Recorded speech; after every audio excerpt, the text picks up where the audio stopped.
Hi, I'm Dustin, full-stack web developer, and I'm excited to share with you a project that I'm calling Piano Chords. In Piano Chords, the user can enter any musical note and receive a display of the various chord possibilities of that note, along with the individual note and number intervals for each chord.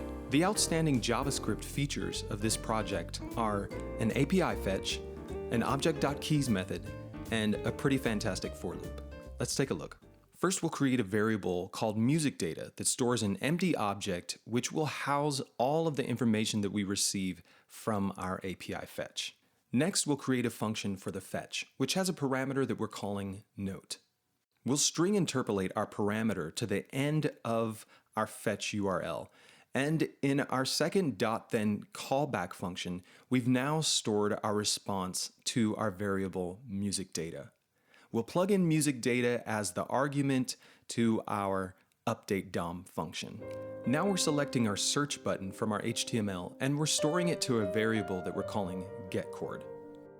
We're adding an event listener, and within the callback function, we're selecting our text input, which has an ID of chord search. We're adding the value property, and we're storing it in a variable that we're calling searchChord. We're then adding searchChord as the argument to our fetch data function. Now, as you can see, we've plugged in searchChord to the end of our fetch protocol, allowing the user to be specific about the data that they want to retrieve. So if we take a look at this console log, we can see that if the user has entered C, for example, then we're able to retrieve an object with all of the keys and property values that we need when displaying information. And of course, we're taking that information and putting it in a much more palatable format for the user to experience.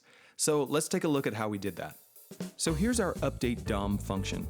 And remember, we've passed in music data, which is now storing the response of our fetch as an argument to update DOM. We're going to need to call on a method that helps us to peel back the layers and abstract the data that we need for successful formatting. Object.keys to the rescue. Object.keys is going to return an array of our object's key properties. In other words, for this particular project, we're going to be able to access and display all of our musical chord values, notes, and numbers. Object.keys data at 0 is accessing the string value of our returned data. We're storing this transaction in a variable called returned note.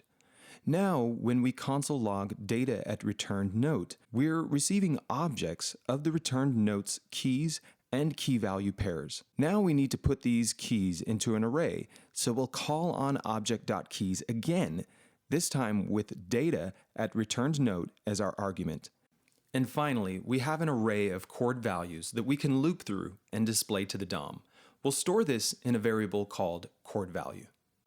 Time to create some divs to house our display. We'll use the for loop to iterate over the length of our chord value array. Within the for loop, we'll use the iteration of chord value to access the note value of each chord. We'll store it in a variable called note values. Then we'll iterate over the length of note values with a conditional that accurately places commas and spaces along with the note's string interpolation.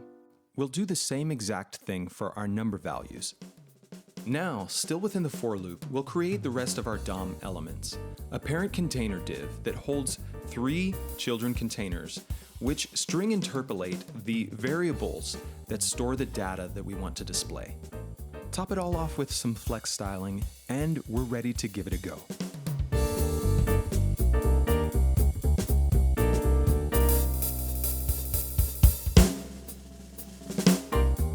I hope you enjoyed the project. Thanks for watching all the way to the end. Don't forget to give it a like, and your constructive feedback is always welcome.